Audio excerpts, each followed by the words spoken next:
Hi, everyone.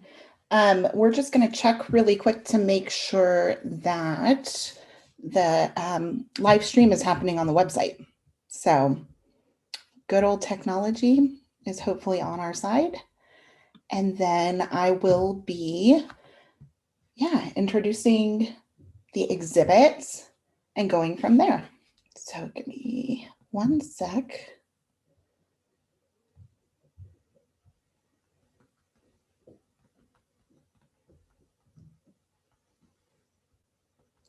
Okay, good. Hi, all these lovely faces. Anna, are you going to show your face? So I'm going to try. I'm not really great with multitasking right now. So if any of you see something funky going on, just let me know because, yeah, I'm not sure. Okay. So Anna, do you want to unmute yourself and we can introduce together? Sure. Hi. Yes. Hi. Look, we're 7:02. We are right on time. My question is, I wonder how all these people got the Zoom link. Did I send it to everybody? You did. I didn't even know. Whoops. Anyways, which is totally fine. So, okay. I'm gonna just go through a couple of little things before we get started, and then we can go from there. So we are really excited to be having our very first exhibit. And initially we had planned to have a traveling exhibit around the world way back when we were coming up with these ideas. And then this pandemic hit and we were really bummed and we were like, but there has to be a way we can still do this. So that's why we came up with a virtual exhibit. And hopefully at some point we will be able to create this as a traveling exhibit. You never know. Hopefully at some point the world will open back up and we can do that. But if not, we always want to have a virtual space to continue to do exhibits and to put more documentary family work on the forefront and to just really get it out there. So before we get into all that, I'm going to introduce myself in case there's those of you that don't know who I am. My name is Ash Radatz, and I am the CEO and I always forget, founder of Documentary Family Photographers Worldwide, along with my partner in crime, Anna Guasato. Hi. She's also founder. Yes.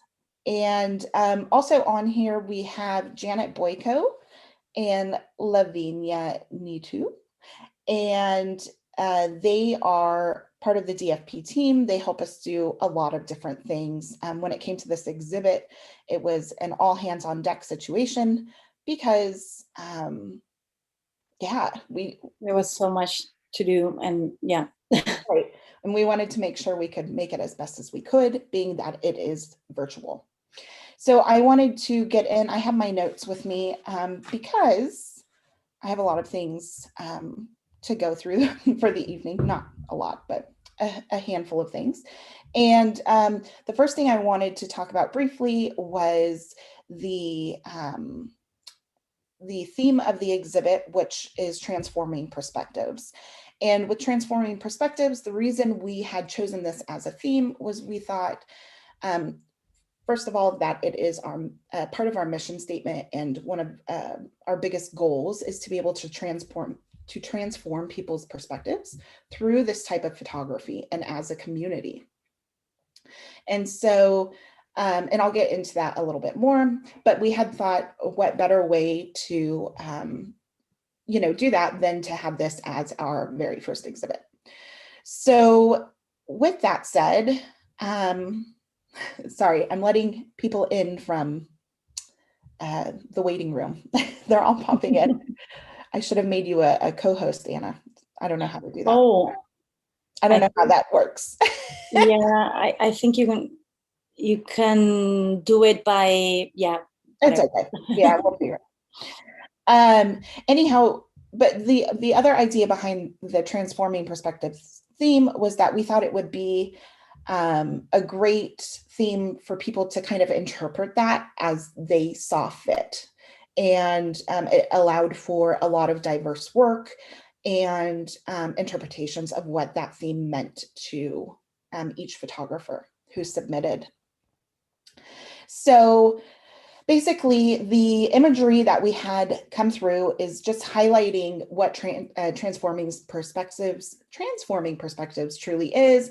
And that is, at the most basic level, us wanting to say, hey, this work exists. We want to show you that this type of photography is out there and that it's important and it's amazing. And yeah, that every family will hopefully be able to have this type of photography in their life at some point or another, whether it be day to day or, actually hiring a photographer to do that for them, or having someone come over and hang out and, document their family.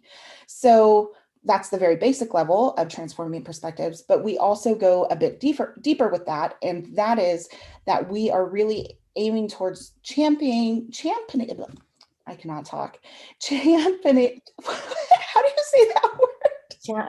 Championing. Yeah, thank you. Championing. You can tell I've not slept in like 4 days. Excuse me, guys. Championing a more inclusive definition of what family is, and being a bit more open-minded with the definition of family, and how there's a lot of things and dynamics and compositions that make up a family. Sometimes it may not even be people who have blood relation to you that you consider your family. It can be a community of sorts. Yeah, and just really pushing that, and also showing these diverse dynamics of family and what that looks like, and whether that be culturally or, through religion, or just various things like that. So we find it's really important to show real family photography so that we can, what's the word I'm looking for? Make ourselves feel better about being parents, and knowing that our lives may not look like we usually see on social media quite often, of, all the kids look super cute and dressed and house is clean. And, just knowing that there's actual true family stories that are also just as important. Okay, so moving on from there, with that, I got to check my notes and make sure I'm doing everything I'm supposed to be. So I wanted to quickly thank our amazing exhibit juror. We have Tiffany Graham, and she just joined us on the call here. She's a New York Times photo editor for the parenting section. And I can imagine her job was quite difficult with going through these photographs. We had over 650 photographs submitted, and she needed to narrow that down to 50 and also kind of have a cohesive look to that. Well, and she'll talk a bit more about that in a minute. But yeah, so it was just really just an honor to have you, Tiffany, to be our juror, especially since this is our first exhibit. And yeah, we were so excited when you wrote back and said yes. We're literally like doing dances in our Zoom chairs. How are you, Tiffany? I'm good. How are you? Good. Thank you for having me. Thank you for coming. I was really honored that you asked, and I was really interested in sort of the subject matter of the exhibit, and it was like it's a task to go through so many images, of course, but it's something that I love doing. So, and there were so many amazing submissions, some that weren't even chosen. that it was like really just a pleasure for me. I mean, I guess I could talk a little bit about how I approached the Yeah, that would be great. the selecting of the images. I wanted to, as you said, like explore like what the definition of family was, what that means and looks like to different people, like different cultures, different generations, outside of the traditional nuclear definition. And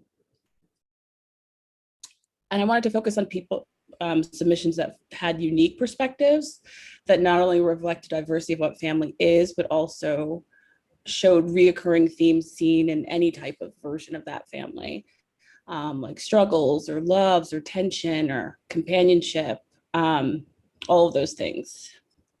And I guess too, after going through all of the images and narrowing them down, after that, I started just thinking of them as a collection. Like after I did the initial, like, this is kind of the subject matter that we're going for. And then I would think about like, what kind of experience is the person going to have once they enter the exhibit, and they're going to go through all these images as a whole. So sort of getting a well-rounded yet cohesive yet unique perspectives to all work together. And there was a lot of work, as I said, that was really beautiful and impactful, but they just like told a slightly different story than the one that this exhibit is telling. So I wouldn't want anyone to be discouraged if their images weren't necessarily included in the exhibit. But the ones that were chosen really did, at least especially to me personally, have like an impact and tell sort of a modern and fresh impression of what family is, and also like, you know, would bring up maybe like emotion, or people would feel like they saw themselves or understand people that they didn't see reflected in themselves a little bit more. And that's kind of how I got down to the final 50. Yeah, you did, like I said, an amazing job, and it was definitely one I didn't want to have to do because you know, like you said, there's so much amazing work, and being able to put that together into something that's cohesive, but also shows each photographer's kind of unique viewpoint on this theme and Yeah. and the theme of family. I think you did a brilliant job, and like I said, we're so happy that we got to have you.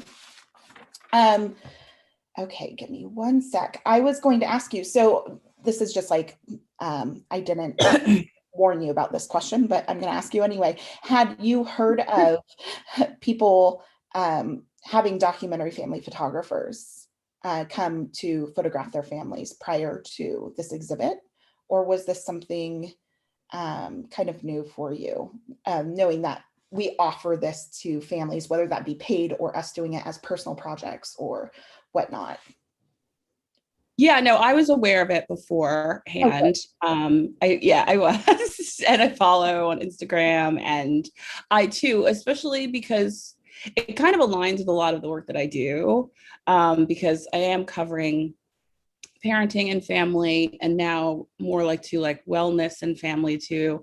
And the way I want to sort of structure how those stories are told visually at the Times is to step away from how that story is traditionally told or seen, in terms of like kind of overlapping with what you were saying before of like what you usually see on Instagram or just like in advertising or on television of, you know, what you think of as a family. I really try to break that down, because I do, and I'm a parent myself, and I want people to feel like they are understanding the reality of parenting and family and the beauty of it, the ugliness of it, and just the reality of it. So that is extremely like a priority for me, and to just give it that texture and like remove that glossiness, because it can be, of course, beautiful and a beautiful sort of slice of life to step into, but it also has a plethora of other emotions, Right, it's wrong. and experiences to explore. And I think it's just important to even just like, it's important, I think, for people to know that these are people are living the same reality that you are, and and to feel that they are exposed to that, and can feel connected to it. I think that's really important, just in terms of like society, for people to not think that have this one impression of what that family is. Absolutely. One thing I really did enjoy about your selections was that you were diverse, not only in cultures, but also in age range. And I really enjoyed seeing there were older generations represented in the photos, and kind of, I know you're a parenting photo editor, but I thought that it was really poignant in the fact that there is a point in time, I think, that those roles kind of switch from child's parenting the parent in certain ways, or taking on that caretaker role. And I think you did a great job, as well as the photographers who documented those situations, but making sure to include that as well, because I think that's often a story we don't hear about as often as we should. So yeah, I agree. And even too, yeah, there is sort of a role reversal there, and that's such a important time in people's lives, especially when they're sort of caretaking up and down, like they're caretaking maybe their parents and their children. But I also too want to highlight like the importance of like the potential like older generation of the family's influence on the younger generations of the family, like, and how important that is. And I feel like in other cultures it's even more significant. oh yeah, I feel like intergenerational homes are much more common. And so I kind of want to have that be highlighted and just shown, because it is something that exists, and it's so important and has such an impact on even like the homes that it is the structure, that it's not just the nuclear family, like and people right. live differently all over the world, and it's important to have those relationships shown. Absolutely. Okay, so we had a couple of questions for you, and Janet so lovingly came up with these for me because my brain was done. But we were hoping you'd answer. That's okay. So, as the parenting photo editor, what issues do you see as particularly relevant today in the stories that need telling through photography? I think, considering the times, at least for me, I consider the times that we're in as ever changing, especially for, issues for parents are constantly changing. Like what we would focus on a year ago is not necessarily relevant for what we would focus on now. So it's a bit of a moving target, but it's an important one to stay on top of, because people need sort of to see their experiences now being exhibited. So that's my main goal, is like representing the challenges that are relevant to today. And obviously COVID has a lot to do with that, and working from home has a lot to do with that. And there's layer upon layer of different scenarios that have come out of the last year. And like, what story would be beneficial for a family in 2021 to look at and to experience? And for me personally, since I've joined the Times, one of my priorities has been to cover a diverse group of experiences and diverse group of cultures and how they experience family life, not only for the readers to see themselves, but for other readers to understand, have a wider audience to understand how other people live their lives, and feel somewhat connected to it. So yeah, I guess for me, that's kind of been a priority and very relevant. Amazing. Then it aligns perfectly with the transforming perspective. Yeah. Okay, so what do you feel makes a good photo stand out from an average photo? I guess for me, like I think it is subjective somewhat, but for me, it makes a really good photo usually makes me pause and look at it a little bit longer. And aside from it being like potentially, aesthetically and technically and compositionally beautiful, it's telling me a layer of a story or even an entire story. And I feel like that's the thing that I love about photography, is that so much can be said when you pause that one moment. And that's what I think a great photograph does. So yeah, I mean, aside from like the sort of like technical aspect and the aesthetic aspect, it either makes me pause and look at it longer. It evokes an emotion from me. It makes me understand something more than I did before I saw the picture. Right. So those are kind of the things that I look for when I'm looking for a great photo. I love that. Yeah. I think that, and I know for me, especially, I see so much work and so much amazing work coming from this community of photographers. And I think it's just also moving, sometimes that they're not necessarily technically perfect photos, but the stories they're telling Right. them are so moving that I'm like, I don't even care. Give it to me. Yeah. Put it on the wall. Yeah. It's amazing. Yeah. And it could be something so small, like that seems insignificant, but when you are putting a spotlight on it, it takes on a different meaning. And that, I think, is, if that's something a photographer, like a talent that the photographer has, to take something that is something that someone else isn't noticing, or a moment that seems something like something small, or something that is so regular to everyone's day, and making you think twice about it, is kind of like lovely, and can be really joyful and beautiful and interesting. Absolutely. So my next question is, how can documentary family photographers approach their work to make images that reach beyond just the family that they have been made for? So having that impact on other viewers besides just the family.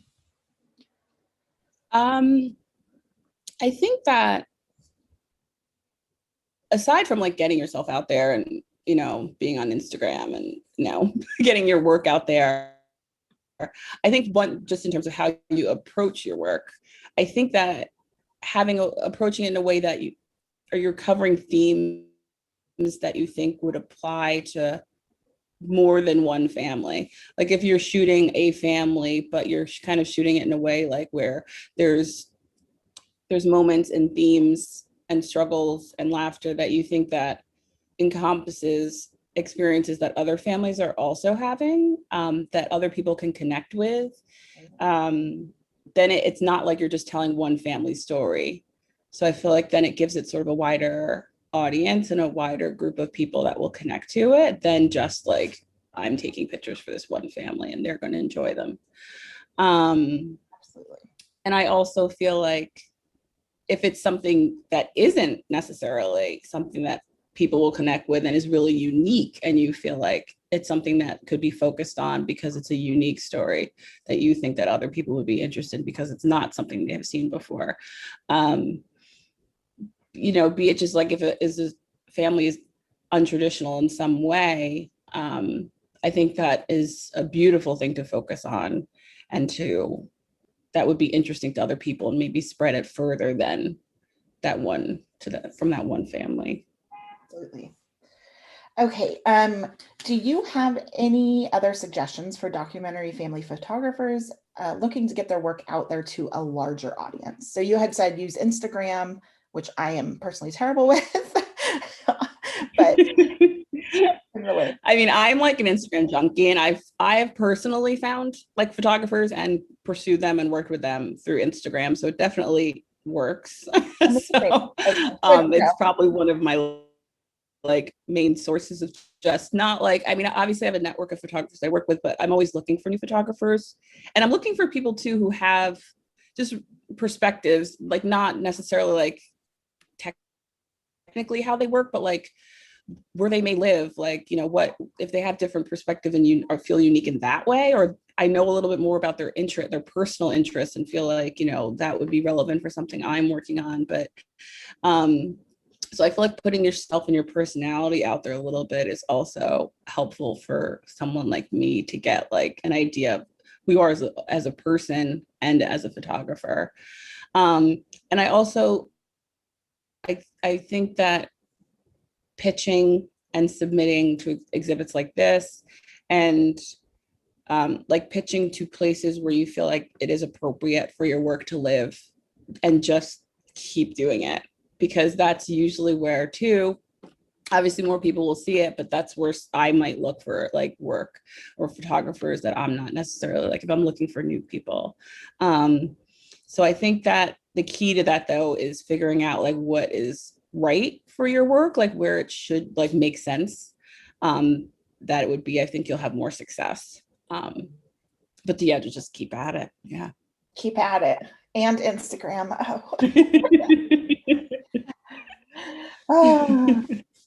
Okay, so and the last question I have here is, do you have any recommendations of photographers whose work you love, which focuses on family and parenting issues? Yeah. Actually, one good example I have of like someone who does like really prioritize family photography, but does it in a way that is really unique is Cornell Watson. He does, who I've worked with before, and he shoots families. As I said, he actually does accomplish sort of what I was talking about before, where I feel like he pulls out themes from, you know, shoots with families, and you get you feel like you're getting an intimate portrait of who these people are, as opposed to just photographs of them. Brenda Ann Keneally, I love, and I had recently worked with her on a story for the Times called Primal Scream, where she was sort of embedded with a few mothers and families during their somewhat hellish experience of working from home with no childcare. So she's the type of photographer who will sort of, as I said, like embed herself in their space for days. And really, the thing I admire about her is she captures those moments that are missable. She's definitely always paying attention. She gets a sense of who these people are and knows what to wait for almost. Like she kind of creates a rapport with them and will capture and make people feel comfortable enough to let their guard down, where she can capture moments that might be harder in other situations, which I think is also really important is your rapport with people. That really is an asset to what you'll get, kind of photographs you'll get. Their comfort level is huge. And once that wall is down, it's a game changer. So it's always something to think about. Awesome.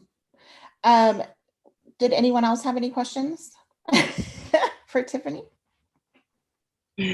No? Mark? I'm just kidding. Thank you so much. Like I said, we are so appreciative, and yeah, we'll probably want to work with you again at some point. So we'll definitely keep in touch. Yeah, I would love to. You're not getting rid of us, Tiffany. You're not getting rid of us. You're stuck with us now. Well, I'm a fan, so I don't have a problem with that. So I'll be looking forward to it. That's amazing. Like I said, you're welcome to stay on. And yeah, what we're going to do next is so some of the photos you selected, there were photographers who had 2 images selected. It just so happened to be. And so as we were thinking about, okay, how do we do this panel discussion? And since there's 44 photographers, we knew that we couldn't have all 44 on for a panel discussion because it might get kind of long. So what we decided was we would have 6 photographers on and discuss with them, yeah, a little bit about their work and their imagery, and kind of see what their thought process is about through some things. So let's see, I'm going to see if they're all on. Like I said, Tiffany, if you want to stay on, you can. And if you want to jump in with any questions, you can. Like, do what you feel, do what moves you. Sounds good. Okay, so Emma, if you want to put on your camera so we can say hi. Hi, Emma. Hi. And then Michaela. I think Michaela's on. I thought I just let her in. Hopefully it didn't kick her back off. Who else do I have? I have Mercy. I already saw Mercy's face a little earlier. And Jess. There's Jess. And Pamela. I have my list. And Manu. And is that it? I think so. Is that 6 of you? Let's see. I think Michaela, I saw her on briefly. I think she must have gone disconnected. So oh, here she is. I'm letting her back in.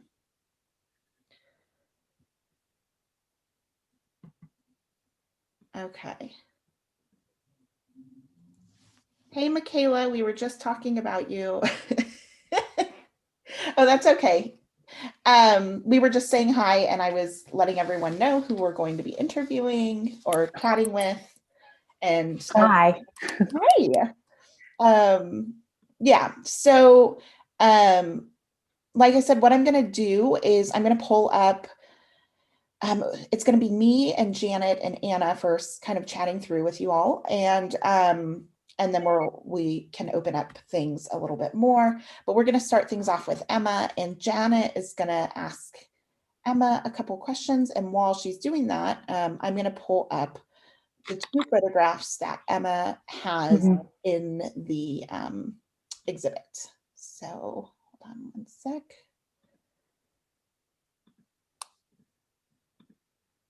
Hi, Emma. Hi. Hi. Okay.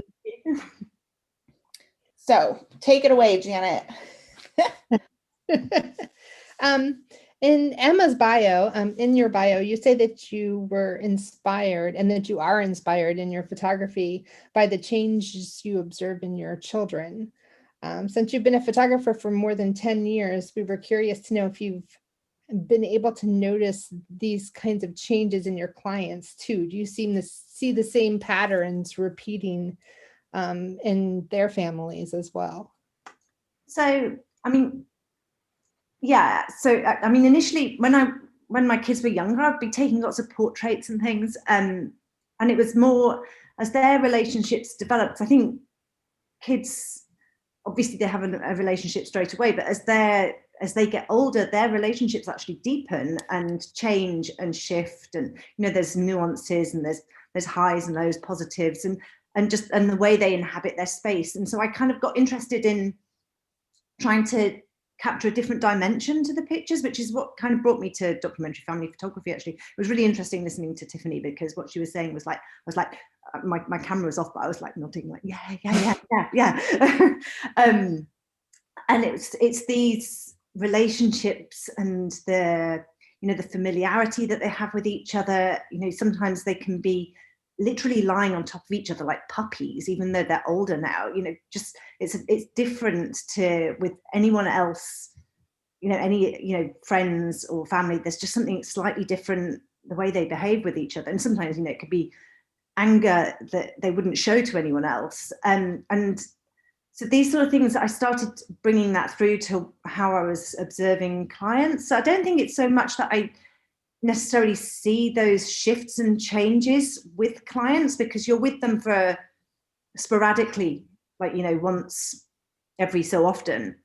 So it's not the same as observing your own children, where you're seeing those nuances and changes, and shifts daily and over time. But I think they're really universal themes. Like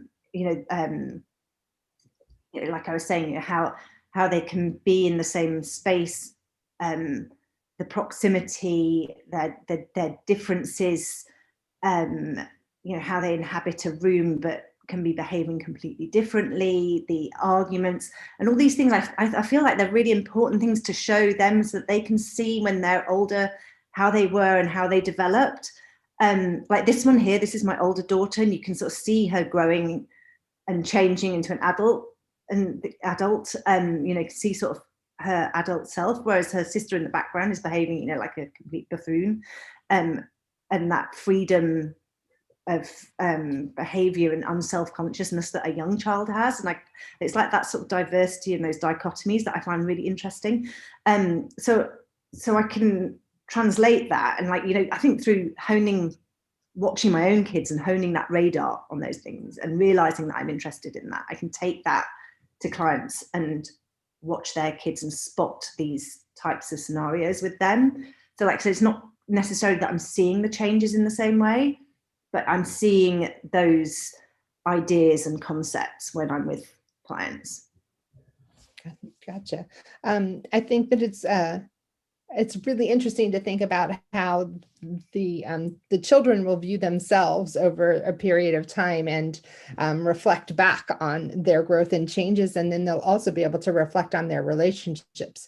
So even how their relationships have grown and changed over time, and that even if you don't notice it all when you're with the families, that they will see that as their record. And like one of the pictures that Tiffany chose, my kids are having an argument in the car, and there's like, at the time, obviously it was like really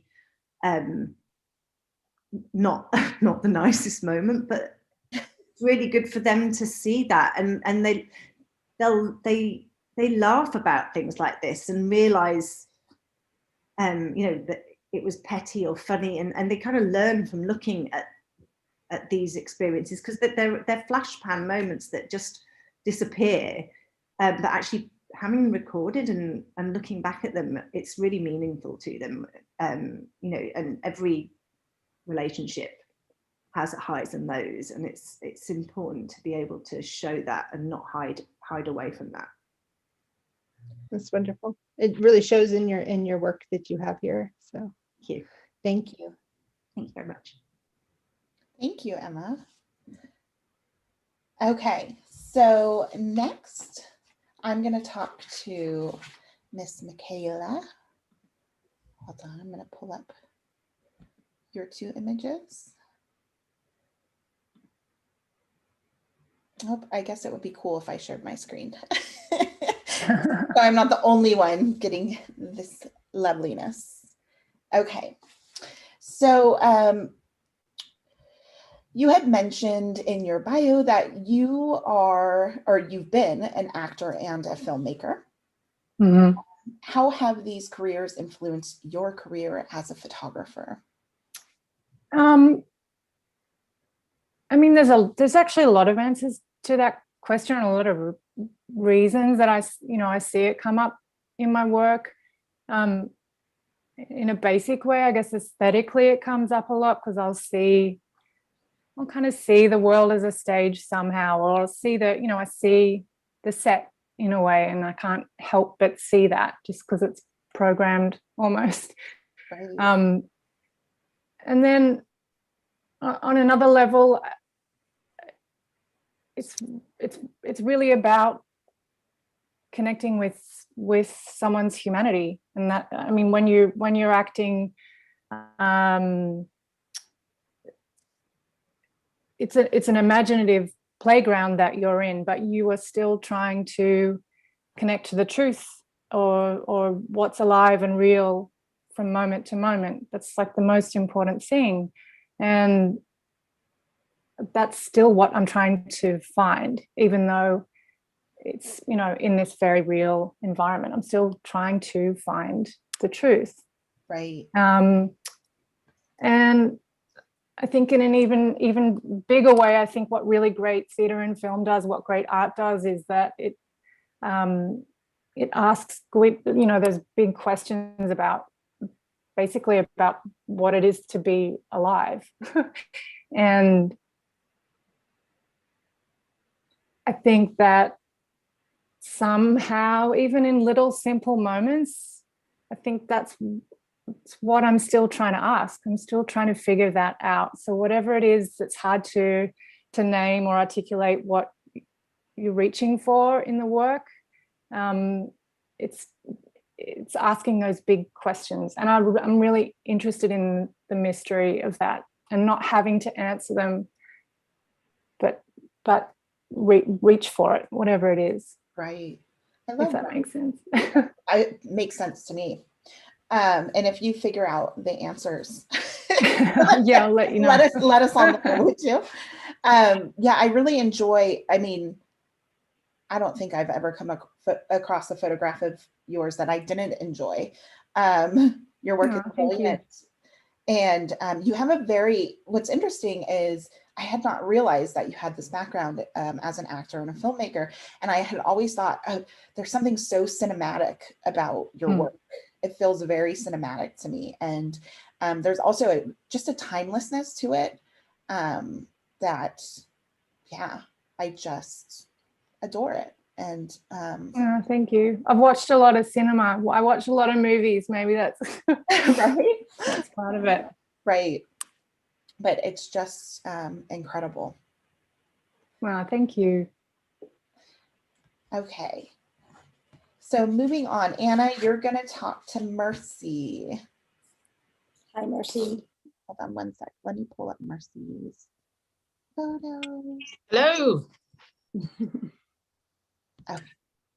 Hi. Hi, I can't see you. Hang on. Oh, Okay, there you are. but can you hear me? Yes, yes. Okay. You mentioned that one of the reasons why you became a documentary family photographer is that you want to engage in deeper conversations about motherhood. And so I'd like to know, what are those questions that you would like to address, or what are those conversations that interest you? Okay. So I'm particularly interested in sort of the topics that tend to be taboo, or subjects that, you know, tend to be swept under the carpet about motherhood. And I come from a culture that is very hush-hush about, I think it's a lot of cultures actually that are very hush-hush about some of the harsh realities of motherhood. And I'm very interested in those topics and giving mothers a platform to share their stories, not just for their own healing, but also for like the collective healing, and for us all to know that we're not alone. And so a project I'm about to start is actually doing that. It's called Offspring. And so it's like a play on words on offspring as in the child that you birth, but also offspring as in the result of something. And the idea is to use the images, the visual images of like scars and stretch marks and that sort of thing, to visualize the stories, have these mothers share their realities, but not just like, you know, the hard stories, the sad stories, but also the positive stories, because it's not all pain and sorrow. There's also great joy in motherhood, you know, sharing the physical realities, the physical transition, the physical changes that happen during the transition, but also the mental health issues, which is again another subject that is very like, oh, let's not talk about you know, postpartum depression. Why do you want to talk about the fact that you're sad, that you're, you know, that you have antenatal depression? Pregnancy is a time of joy and all of that. Hope that makes sense. Yeah, it totally makes sense. And I find it really interesting. And I think that's the beauty of what we do as documentary family photographers, is to show the reality. And there's not always good and it's not always bad. It's what it is. And it's nice to put it out there, and so that people know that they're not alone, that it's fine to feel overwhelmed or to feel really happy. And that's the beauty of it. So I'm going to follow your project. Thank you so much. Yeah, thank you. Okay, so Janet, we're back to you. And Jess, Janet's gonna chat with you. Hi. Hi, Jess. Hi. I know from your bio that you have some formal art training from the College of Art at Edinburgh, and I'm from the Rhode Island School of Design. And we were wondering how that's influenced your approach to making documentary photography. So it was probably my time at RISD that really influenced the documentary side of it. But I was actually majoring at Edinburgh in painting, drawing and painting. And I kind of, when I first started there, I wasn't using photography as like a finished final piece. I used it as a research tool. I'd sort of take photographs of my subjects, and then I would paint from those photographs, and I never saw the photograph as the finished piece.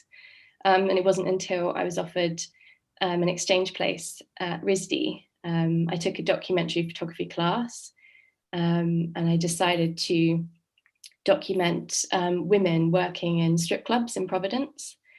And I think it was this project that just really reaffirmed for me that documentary was just so interesting and so inspiring. I think I was trying to portray these women in a different way, and instead of in a kind of highly sexualized way, I was trying to not photograph the act itself. I was trying to photograph like the behind the scenes and understand why these women chose to work in these places and their story behind it. So I spent 12 weeks photographing these women. Half the time I actually was just chatting to them, hanging out with them. They would have like, you know, burger and chips before they go on stage, and it was just fascinating getting to know all the different stories, because the stories were so different of why they all chose that line of work. And then I ended up with a body of work at the end of it that was sort of documentary images of otherwise sort of inaccessible moments, these behind the scenes moments of them before they went on stage.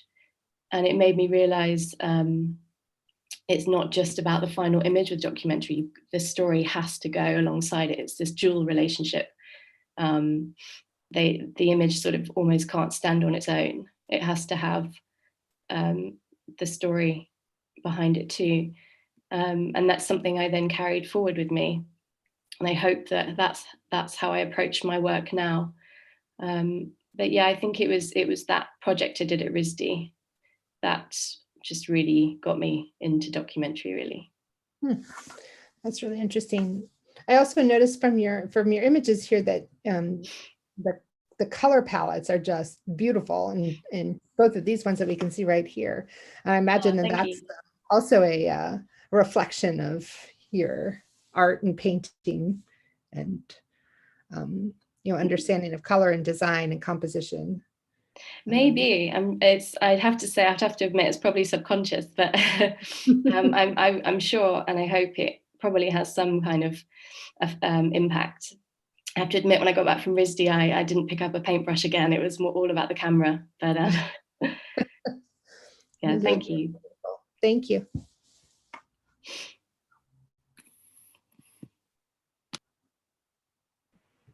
I couldn't figure out how to unmute myself. Sorry.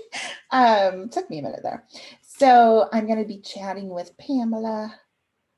Let's make sure Pamela's in here. Hi. Hi. How are you? Wonderful. Thank you. How are you? I'm great. Okay. So again, we researched you all and based a lot of these questions based on what you had written in your bio. And for you, we want to know, how do you feel photography can empower suppressed voices? Yeah, so it's a really great question. And I think, especially with this crew, I think we could probably talk all day about that one. Oh, absolutely. I think that to bring about social change, you really need to help people feel emotionally involved in the story. And I think photography is one of those mediums that, when done well, I mean, it can really pack that immediate emotional punch, because people perceive it to be true. War photography, for example, I'm picturing the Vietnam photograph that Eddie Adams made of the general with his gun to the Viet Cong soldier's head. And I know a lot of people credit that particular image with turning the tide of public opinion in the war, particularly within the United States. And that's a lot of power, I think, to give to one image. And I know that particular image was successful because, yes, it elicits a visceral, strong emotional reaction, but also because it had an audience, and that image was distributed widely in news channels all over the world. But I don't think that traditional journalism is the only way to empower people. I know one of the images that was included in the exhibition, actually the one on the screen, was taken down in Matamoros, Mexico, at the border, with the intent to bring awareness to the challenges that were being faced down there at the time, placed into a gallery exhibit. And when you think about family photography, like you were saying earlier, Ash, you were saying that the average person pictures a portrait with smiling faces, and that picture absolutely has value. But I think there's a danger in consistently presenting those happy pictures as a representation of what family is, because especially with social media, there's an audience there, and it just sets unrealistic expectations of what the average person experiences on a daily basis as part of a family. And that's a lot of pressure, especially on parents, I think. And I know I'm preaching in the choir here.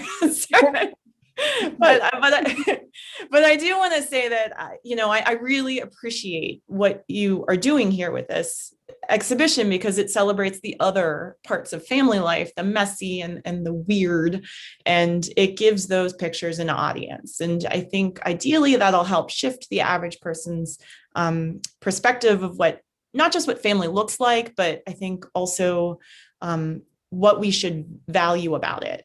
And I think that's really important. So thank you all. Thank you. Pamela, I was actually very encouraged to see that you had submitted this image in particular, and I believe the title is Friends of the Asylum Seekers. Yes. Correct? Yes. Okay. And because, like I said, we talk about documentary family photography and what that looks like. And this is one of those things of actually kind of pushing that definition to show that, when someone is going through the process of seeking asylum, there is, I'm not sure how much time you spent and or engaged and got involved there, but there is this coming together of people that support the asylum seekers that needs to happen, because it's often obviously a very isolating process.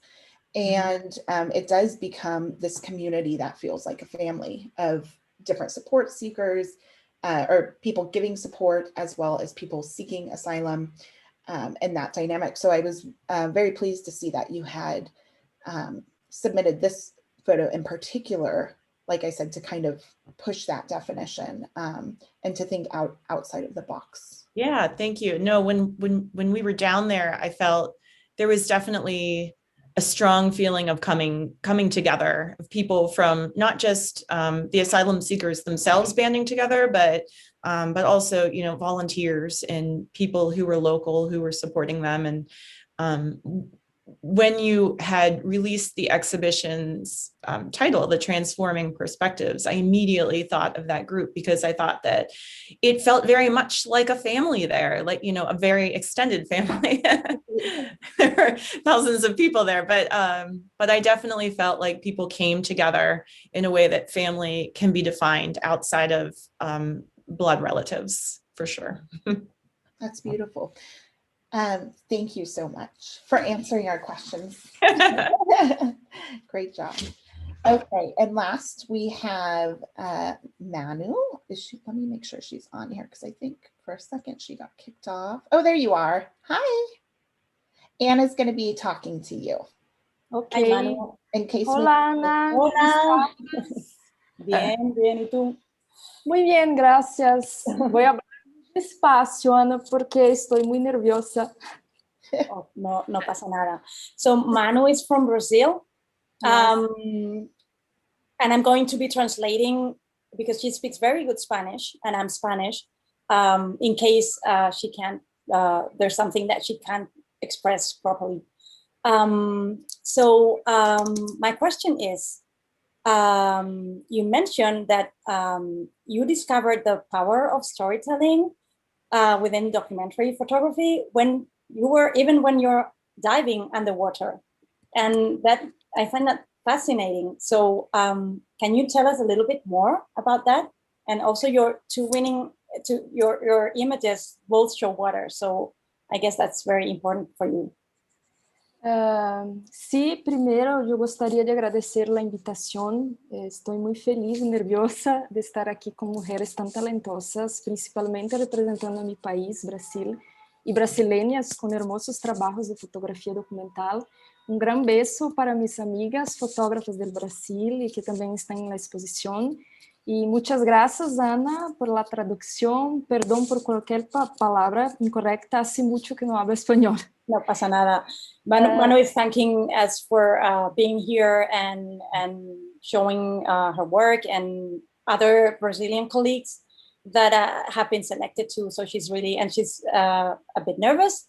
So she wants to thank everyone. Oh, thank you. And she's gone. No, she's there. Okay. Ok. Bueno, siempre tuve un contacto muy fuerte con el agua, especialmente en mi infancia. Me gusta mucho bucear, el mar es como una terapia para mí. El agua siempre se ha reflejado mucho en mi trabajo, ya que es parte de mi vida. ¿Quieres traducir, Ana? Sí. Okay. So water has been very important for her since she was young, and has been a part of her work forever. So it's an important part of her life. Ok. Yo vivo en la playa, así que la mayoría de las familias les gusta estar en el agua, surfistas, buceadores o simplesmente estar en la playa. Así que en 2009 decidí sumergirme en el agua para acompañar de verdad las personas que fotografio haciendo lo que más gusta. So she lives by the beach, and people there like to get in the water and spend time by the sea. So in 2009, she decided to get in the water and photograph those experiences too. Y cuando estamos en el agua, especialmente en el mar, estamos completos. Es donde me siento fotografiando lo más real. Es emocionante para mí fotografar familias en el agua, ya que así, ahí es donde estoy. So when we are in the water, we are complete, and she feels that that's like the best way to be, that where we are ourselves and she's herself, and she really enjoys that. Ok, y así como en la fotografía documental, la fotografía subacuática necesita dedicación. Más que nada, conocer tus límites en el agua, principalmente. En mi caso, conociendo la apnea. Tener un equipo específico y bueno, esperar el movimiento adecuado para disparar, como en fotografía documental. Especialmente cuando los niños están en el agua. Ellos se mueven mucho, son peces de verdad. Yeah, so just as in documentary photography, you need to know your technique and your gear. This is especially important in underwater photography, and especially with children, because they're moving all the time. And so it's, I guess it's an added challenge, right? Yeah, yeah, like fish. Yes, like fish. Exactly. That kids are like fish, and yeah, I've tried underwater a bit. Yeah. And I find it really difficult. En agua es atención plena todo el tiempo, y también la agua me enseñó mucho sobre la fotografía documental. Tener paciencia, dedicación y vivir plenamente ese momento. Yeah, so underwater photography taught her a lot about documentary photography, to be patient, to value each moment. So I find that fascinating, Manu. Me parece fascinante. Muchas gracias, Ana, muchas gracias mismo. Y muchas gracias a todas las mujeres acá. Muchas gracias a ti. Yes. I almost said Dankeschön. Whenever I automatically switched to German. Yeah, when right. I go to another language. I've lived here too long. Muchas gracias. Obrigado. Obrigada. Besos, Brasil. Wonderful. So, okay, so now we're going to just kind of open it up. Does anyone here have any questions for our lovely 6 photographers. Otherwise, we have just a couple more questions that we were going to, actually, I can probably stop sharing the screen for a minute, open up to the group, and kind of, just allow anyone to jump in where they would like to. So if there's no other questions from anybody else, then we can get to that. You all did great, by the way, with answering your direct questions. I know that can feel quite intimidating for, I got to do this. Okay. Okay. So, and like I said, I'm going to just kind of go off of this here. And if one of you feels moved to answering, then go ahead and just unmute yourself and jump in. And if you guys get too wild talking over each other, then I'll just call on names. So, okay, so how does it make you feel knowing that your work inspires other photographers? I'm gonna, Emma, I liked that face you just made. So it's that's a really weird thing to think. I don't know. It's a sort of thing where I don't know. I'm used to suppressing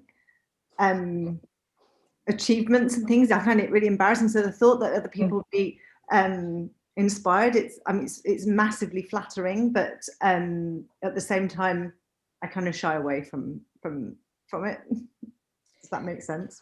Absolutely. I'm going to tell you that it's something that I've been working on with people in the community and I see this especially so oftentimes with women photographers, is that a lot of times we always say, oh, I'm so honored to be chosen for this exhibit, or I'm so honored to have this awarded. And one of the things that I try to remind myself is it's really great to be honored.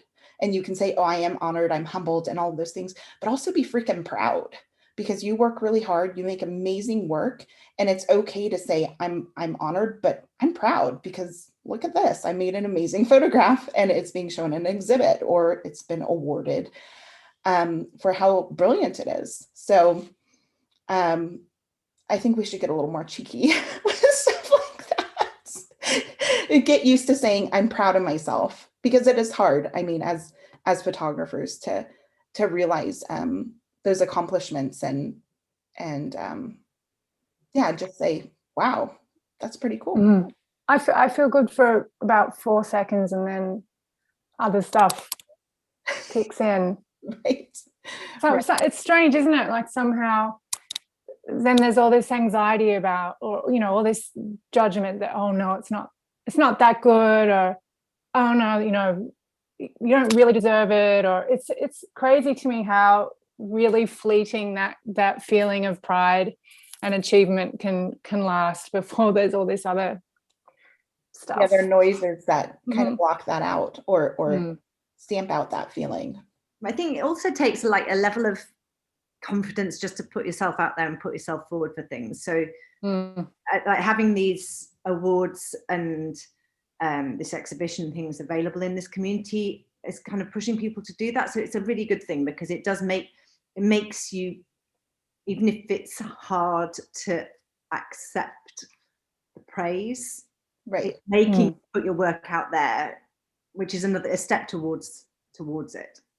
Absolutely. And I think that's another great point is that even if your photograph that is submitted doesn't necessarily get selected for the exhibit or an award or something along those lines, just getting it in front of people and showing people that you exist. And it was like Tiffany said that, there was a lot of photos that were submitted that she was like, wow, this is brilliant. It just didn't happen to fit with the cohesive curation she was doing.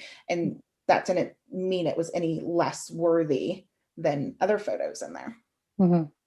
So, and everybody sees something different as well. I think that's what's really lovely about the visual arts is that you put something into your photo of yourself. You leave something of yourself behind in a picture, but every single person that looks at it will have a different experience looking at it. Right, absolutely. Interpret it differently according to their background and their own experiences. People will just see something, you know, it will evoke a different emotion or a different feeling for everybody. Absolutely. I was going to say, it's just so subjective, isn't it, art?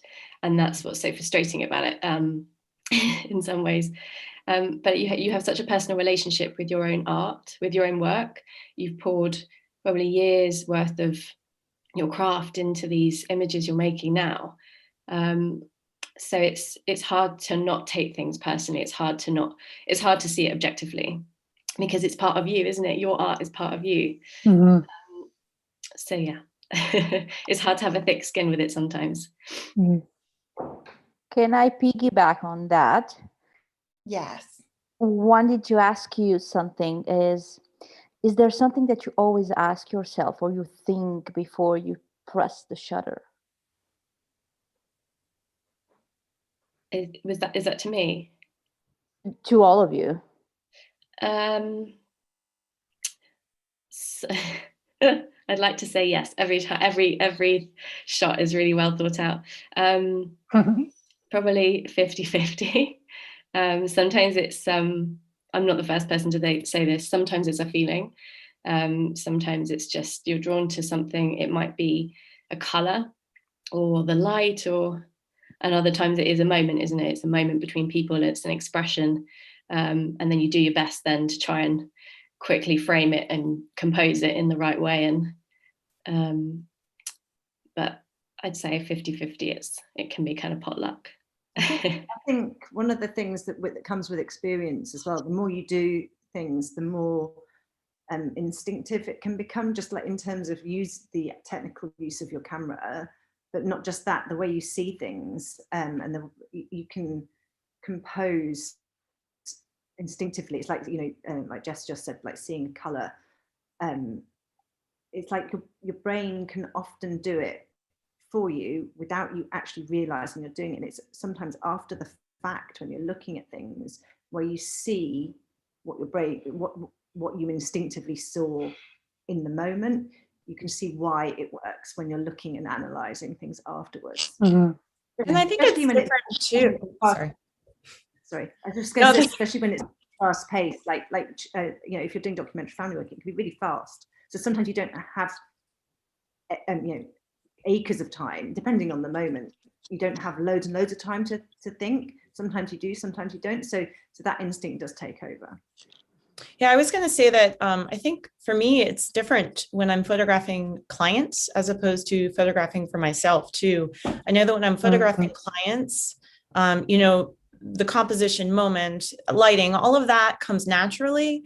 And I'm more thinking about, do I want to step in and make myself visual in the scene? Do I want to interrupt, or do I want to step back and let things unfold?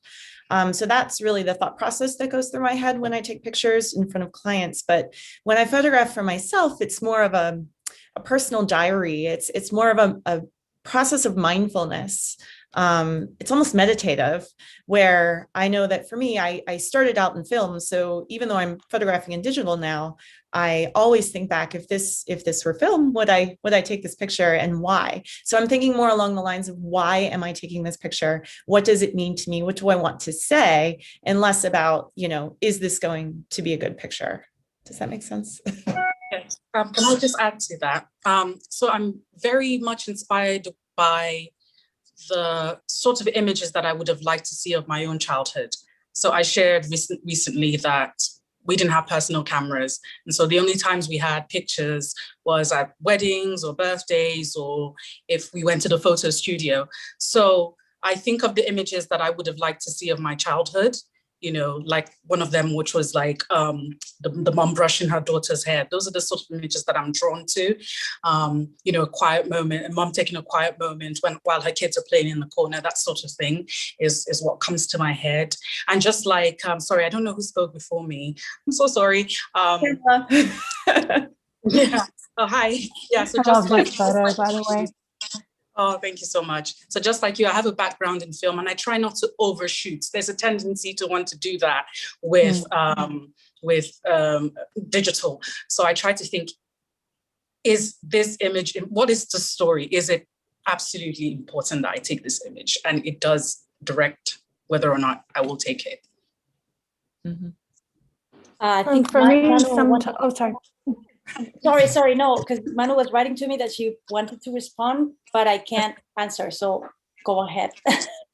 Okay. No, I was just going to say it. Después. Who's up?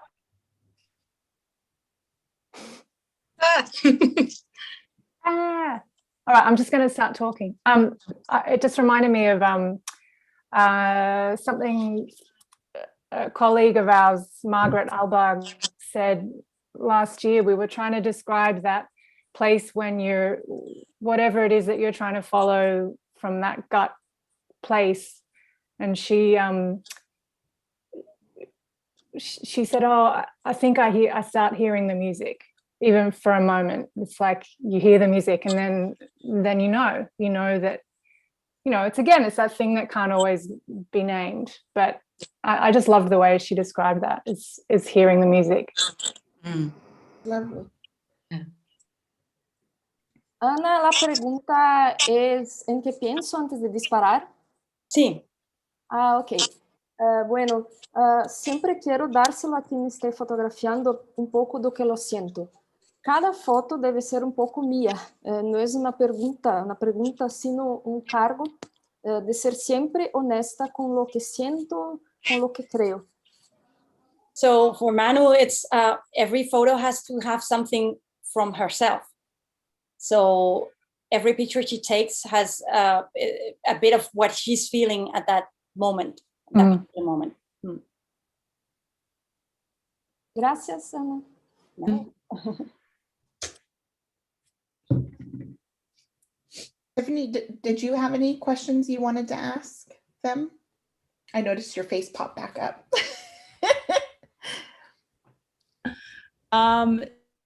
No, I've actually just been really enjoying listening to you all. No pressure. No, it's interesting for me, selfishly, sort of, to just kind of I don't often get to hear sort of the thought process behind a lot of photographers that I work with and how they approach things. And it's helpful for me to just kind of be more aware of what people are thinking, the things that they're interested in, how they approach it. It's just, I find really valuable. So I was kind of just enjoying listening. Okay, great. If you want to jump in at any time, you can. Okay, Lavi, did you have another question? Yes, I was curious, related to the question you had for Manu. If any of you, and that's for all of you, can describe that moment, that emotion or experience that told you or give away that you wanted to be a documentary photographer, that you knew that photography was something that you just had to do? My answer. Sorry. Oh, go ahead, Emma, and then Okay. Yeah, there's two photos that I've taken where I kind of can pinpoint where it was, and one was actually really similar to one of the photos that I submitted, the one of my two daughters, because that was almost a recreation of something I'd taken about 5 years ago, and it was one of the first times that I tried to capture the two of my daughters in the same space but behaving differently, and so it was like a sort of penny dropping kind of moment that I could say something more with a photograph. And then another photograph just a little while after that, where I kind of had this realization that it didn't have to be the perfect situation, the most, you know, a beautiful location or light or anything like that. It was so my kids were doing something and they were just being silly. It was hilarious, and I caught something and I loved the picture. I was like, oh, this is it. This is so much more meaningful to me. So yeah, there's definitely two particular photos that I feel like led me down this path. Love that. Marcy? Yes. So for me, it was when my daughter turned 1. I'd already sort of started taking pictures of my kids, just natural moments, candid shots. And it was when she turned 1, it was just one day of me realizing, okay, look, I'm going to make this a project where I capture the daily life. I was inspired. Hello? Can you still hear me? Yep, you're good. Okay, so I was very inspired by a lot of the moms who were sharing 365 projects on Instagram. And I thought, oh, this is something that I could do. You know, I could make this into a project and create work that will become a legacy, will become something that they can look back at. And I didn't want it to just be, you know, like random. I wanted to archive the images and like make them deliberately. And I feel like over the course of doing that, that's when I realized I don't just want to do this for myself. I want to do this for members of my friends and members of my community, to share our stories, because I looked at the, I'm sorry, there's so much noise here. I looked at the, I Googled documentary family photography, and I didn't see many families that looked like mine. Permit me to say I didn't see many Black families. So I just thought that this is my mission now. I want to do this. I want the opportunity to tell our stories as well. Love that. Perdón, la pregunta es, yo sabía que la fotografía era algo que yo tenía que hacer, el momento. Sí, Eso que no me dejaba contestarte. Ah, ok, no problema. Sí, yo siento eso en mi fotografía de autor, donde fotografio ancianas que viven solas. Sentí que fotografiarlas era una misión. Me sentí parte de la historia de cada una. So she realized when she was photographing old people, and she suddenly realized that was like a mission, and that she had to tell everyone, every one of them, their story of every one of them. Mm. Mine was to do with motherhood. When my kids were very small, and those early years where you really do feel so isolated. And I wasn't seeing myself either, I didn't think, in images I saw of motherhood, especially on social media. And I remember I just found the photo I had. I took a photo of myself. I don't know if you can see it on my phone, holding my youngest. And it's not a great photo, but I'm a hot mess. I think I had an eye infection, and it looks like a black eye, but it was just an eye infection. But you know, there's laundry everywhere, and I thought, oh, I want people to see this. I want people to see how hard this is, and how beautiful at the same time, because it's hard. And I want to show motherhood like this. Yeah. So that's what it was for me. I love that. I will say that I don't think there was any one given moment for me. I think it was more like, you know, I am a photographer just the same as my eyes are green. Like, you know, I kind of just always was. I do remember the moment when I, you know, in high school, I was begging my parents for a fancy camera that I had to learn how to use, mainly because I think I needed an outlet for the pictures that I was taking in my head. You know, I needed that tool, I guess. So I will say that there was another moment later on. I was taking a darkroom class after I graduated college. I went back just to study photography a little bit more.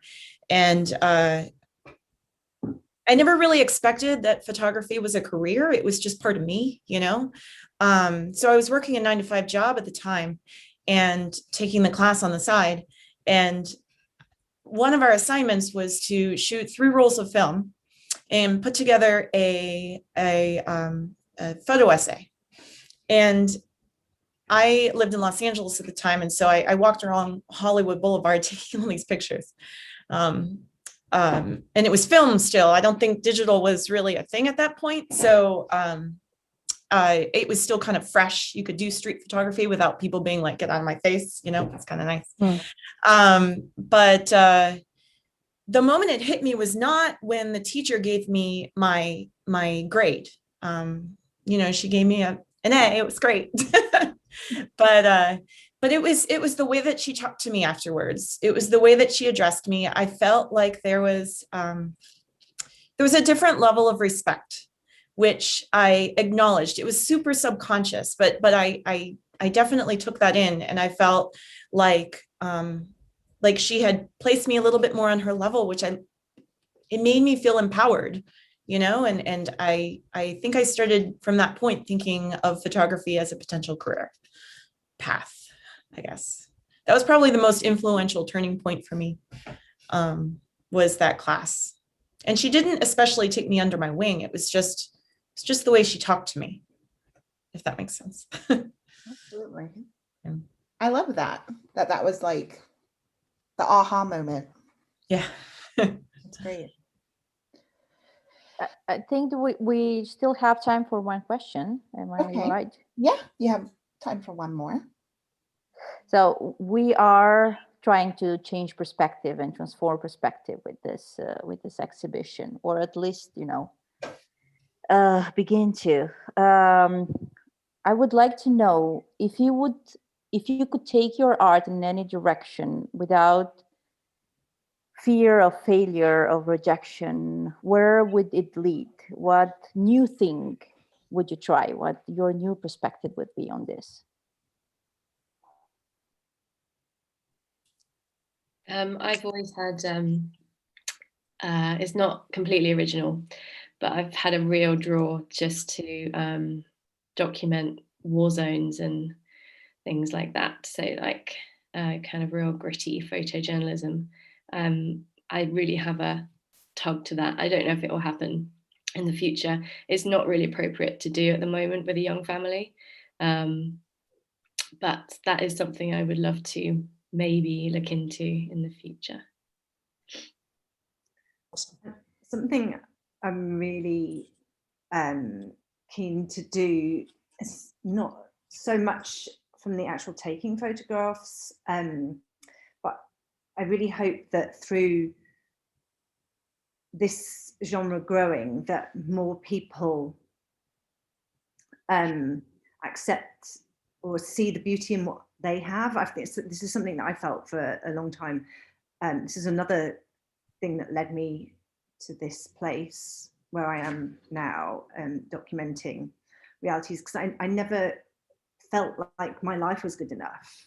You know, my kids weren't, you know, there wasn't a mountain at the end of my road. I didn't live in an exciting place. I lived in a really bog standard, boring middle-class lifestyle. But then I kind of realized as time was passing, you know, my kids were growing up, that actually there's so much to celebrate, even though it's, you know, why am I made to feel that what I have isn't good enough?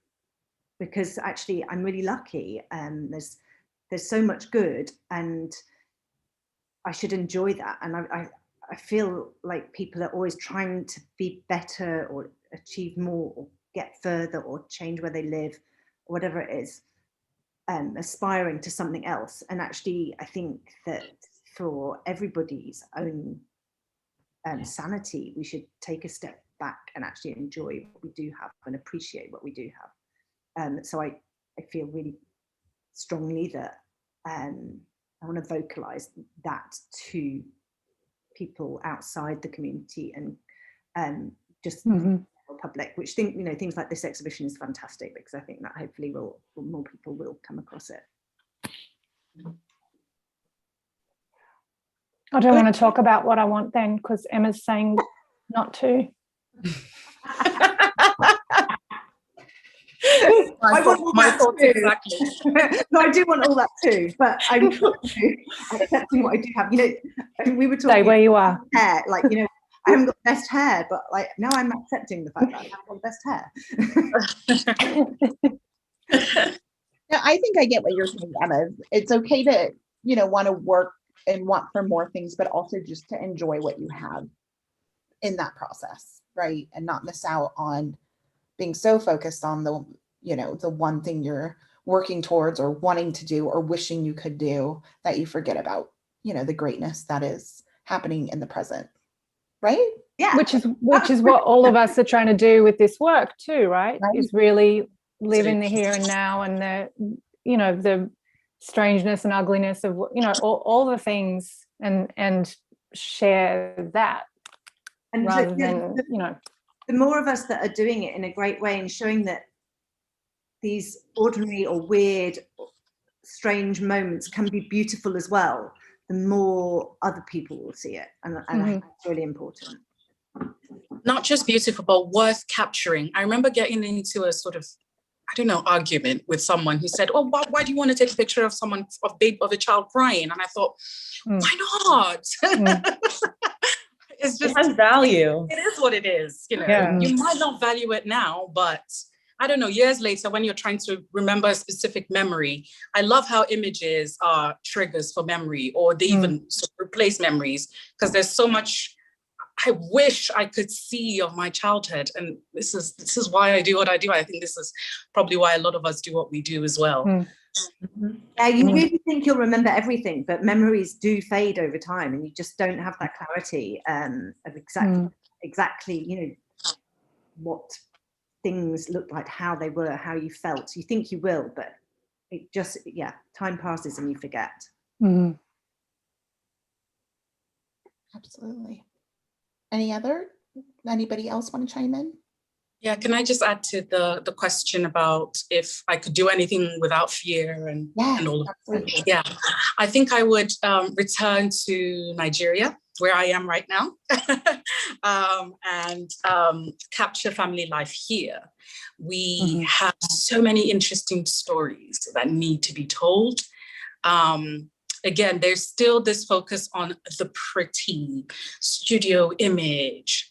Even if you're going to take them outside, the background must be blurred and everyone must be dressed up. And even when people take documentary wedding photographs, it's usually at weddings or birthday parties. The everyday still isn't a thing yet.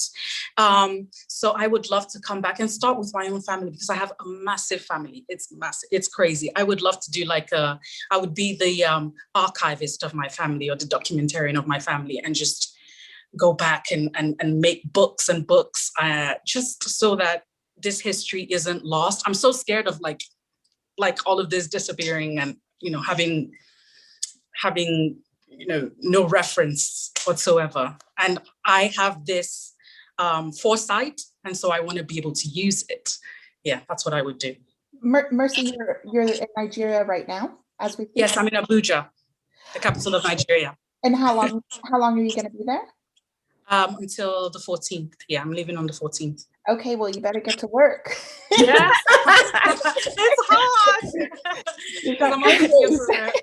I'm only here for a short time. There's COVID. I'm here for my brother's wedding, so there's a lot going on. But I am trying to sort of capture my immediate family life. My mom, my dad, my grandma's here as well. So I'm trying to capture, her interaction with my children, and watch my Instagram for. Can I just add to that, Mercy? I agree with you. I think that it's not really necessarily fear of failure. a rejection that's holding me back. I think it's time and money. And if I were going to be doing anything more than what I'm doing, it would just be more of the same. I think it would just be on a bigger scale, you know, documenting, like you're saying, you want to document it all about your family. And I feel the same way, not just about my own family, about, you know, the personal projects that I'm working on right now. I just want to do them bigger. Yeah. And more. Money.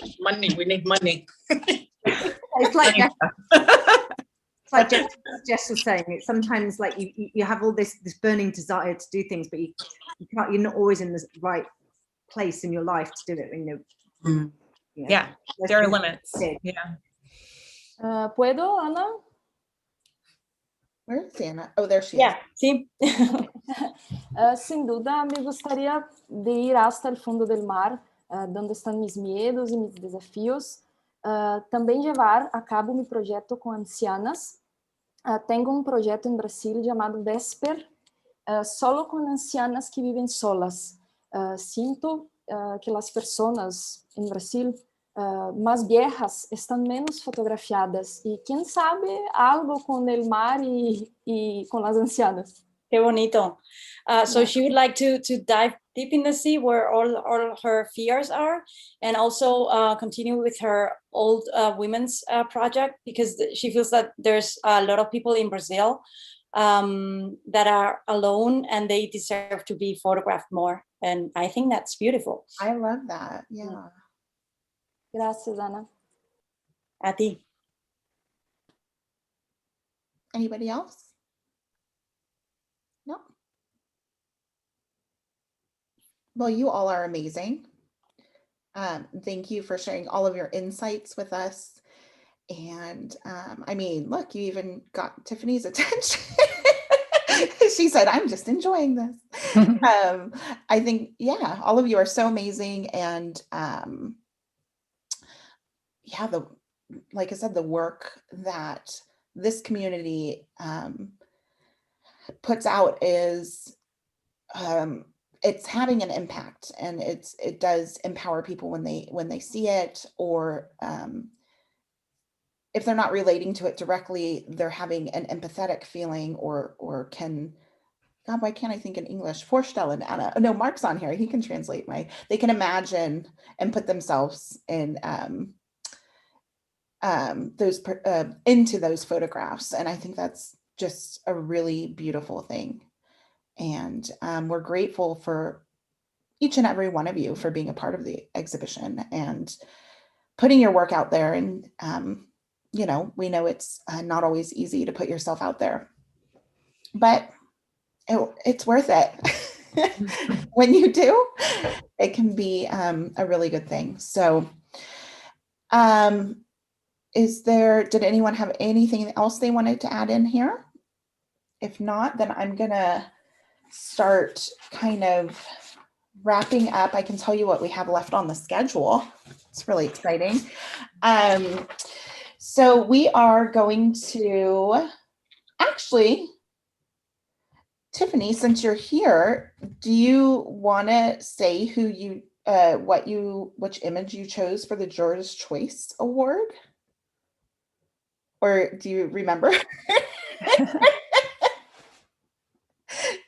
You don't remember? Okay, I'm going to put it on the screen. So, okay, first let me mention that we have 3 awards being given for this exhibition. We just thought it would be nice to honor some photographers in other ways as well. And so those awards are the Juror's Choice Award, which Tiffany chose. And then we have the Best in Show, which was chosen by Gulnara. And if you haven't seen Gulnara's Instagram, she runs the Women's Street Photographers. She does exhibitions for them very consistently, and also just came out with a book, which is amazing. And yeah, she chose the Best in Show. And then the last award we have is the People's Choice Award. And the People's Choice Award is actually chosen by gallery visitors. And so we have no control. Nobody's opinion really matters unless a whole bunch of people have the same opinion. But basically, we also want to thank our sponsors, PicTime, as well as Sprout Studios. So Pick Time will be giving a year gallery access for the Juror's Choice as well as Best in Show, and Sprout Studio will be giving a year access to the People's Choice Award. So give me one sec, and I will first pull up the Juror's Choice since Tiffany's on here. Give me one moment. And let's see if anybody here recognizes this image.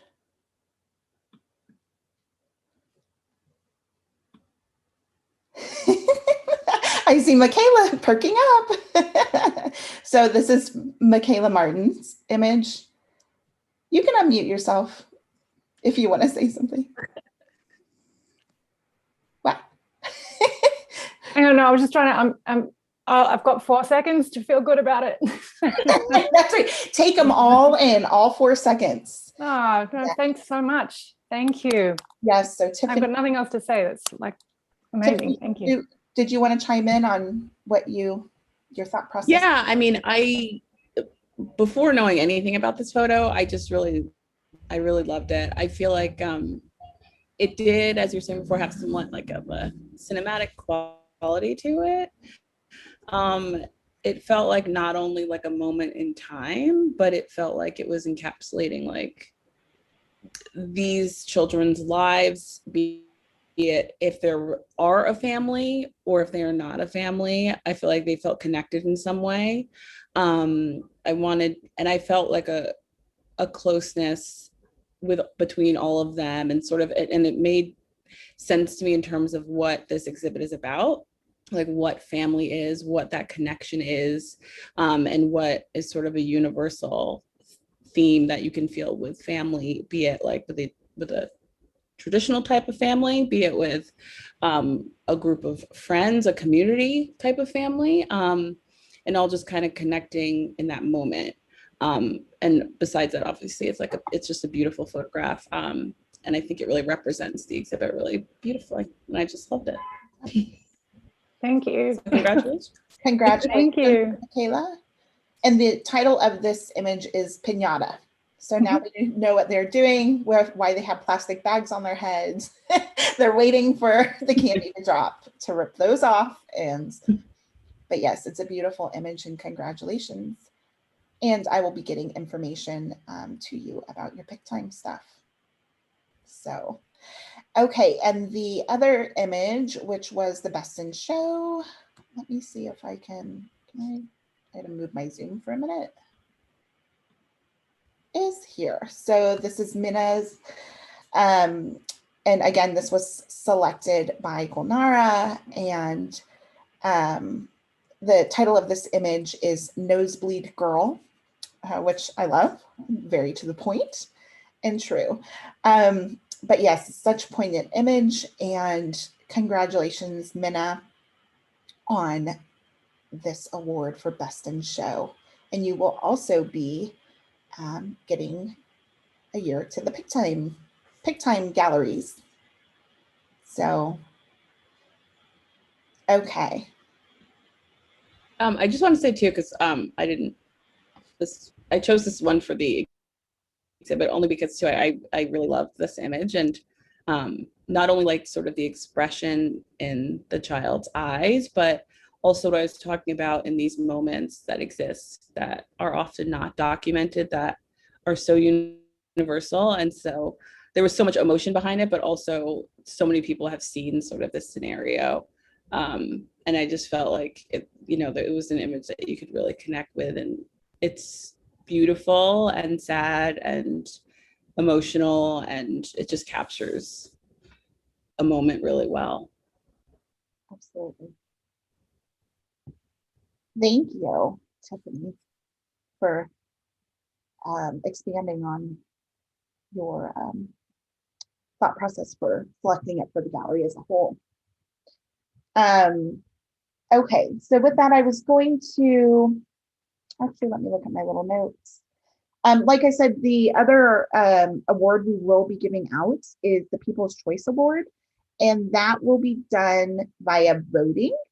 So you can go and vote for yourself one time, and then maybe invite others to vote for you, but also, you know, the gallery visitors will be able to do this. So I'm going to share my screen and just show you all how this works. There's us right now. And I will be putting another link to this. I'll put it in a few places. But basically, we have added all of the images here. And you can look through slowly. Each one has the title of the image as well as the photographer. And when you find your favorite image from the exhibition, you will just go ahead and put your email address, and if this is your favorite image, and you will click vote, and we will get the submission. And so we will be tallying them up through the last day of the exhibition. And once that's all said and done, we will announce the winner to this.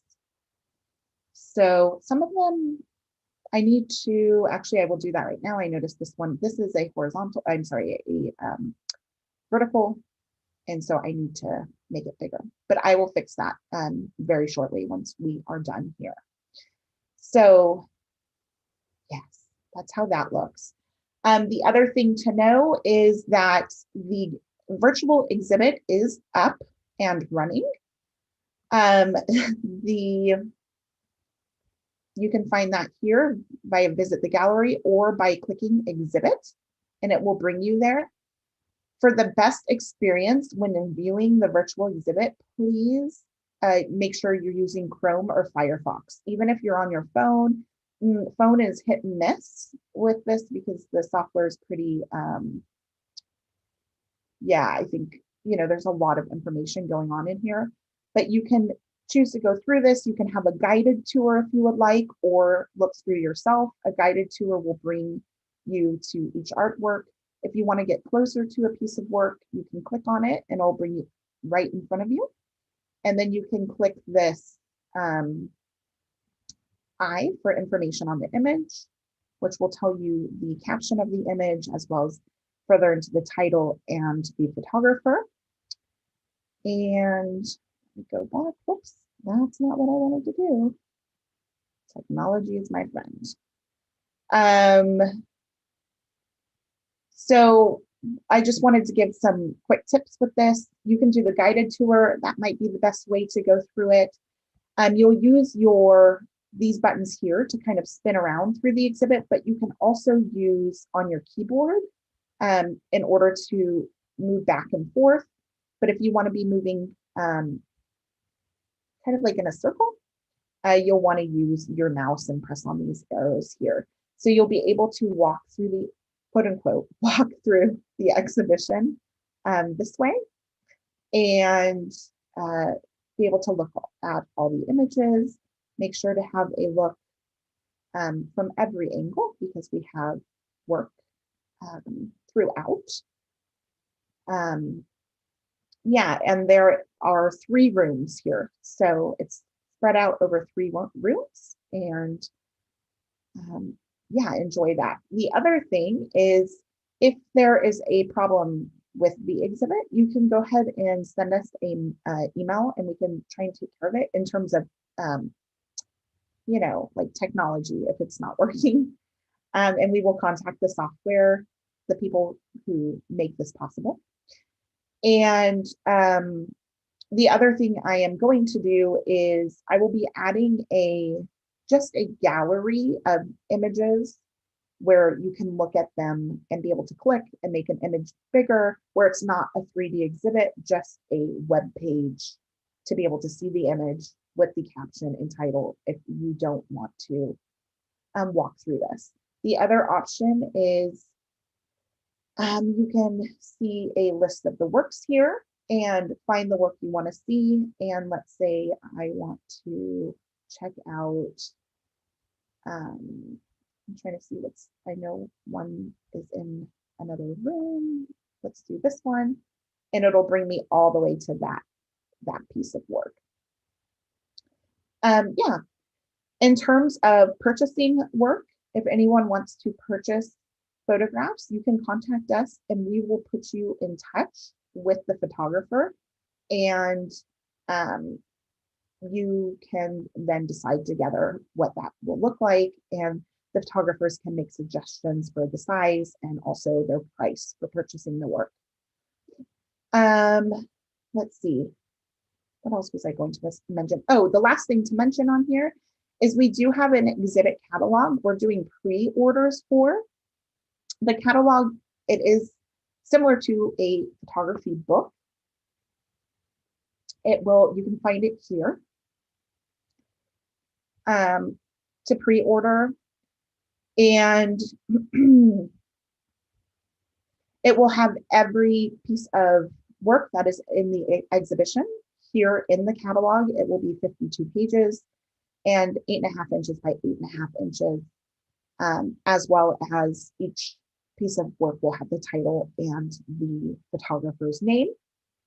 We're doing a pre-order because, yeah, we weren't sure how many we should order beforehand, and yeah, this is the safer route for us. So pre-order, and then we will be ordering, and catalogs will then ship in mid-May.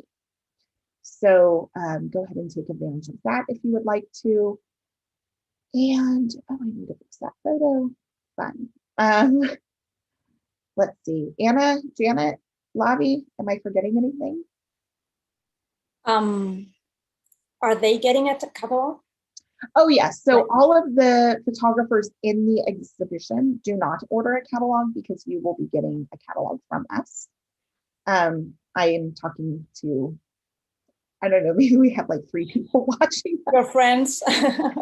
Watching us live. Tell your friends. Right. But yes, so again, we will be having another kind of gallery in here down underneath here where you can, instead of going through the tour of the 3D virtual gallery, it will just be the imagery.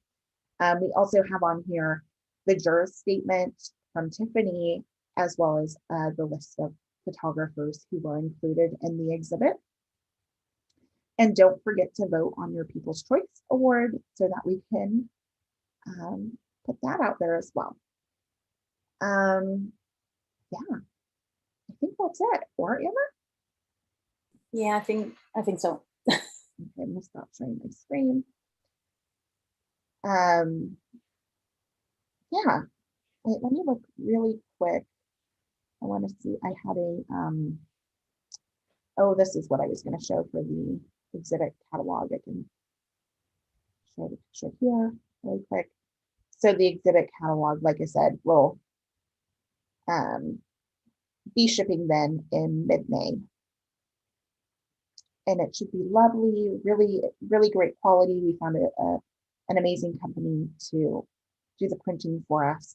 So we are very excited about that. And what we hope to do is have, you know, with the next exhibit, another catalog. And so you can build your collection of documentary family photographers' work by a catalog. So does anyone else want to say anything or have anything to chime in on? No? Everyone's just smiling. So that's good. Without being super cheesy, just thank you so much for, I'm really grateful to be part of this exhibition with all of you. So thank you. You are Thank you so much for the opportunity. Thank you guys so much for submitting your amazing work. And again, to Tiffany for going through the amazing work and actually narrowing it down. And yeah, each and every one of you are making a wonderful difference in this community by showing up and putting your work out there and transforming perspectives. Sorry, I had to be cheesy. Okay, with that, we thank you all for joining us. Everybody else that's watching, I kind of forgot that we're doing this live somewhere too. I wonder how many people have tuned in. But thank you all for joining us. And like I said, any questions, anything like that, you can hit the contact button on the website and we'll get right back to you. And we hope that you enjoy the exhibit. It will be available from today through the 30th of this month. And be sure to let everyone know about it so they can see this amazing work. Thanks, Ash.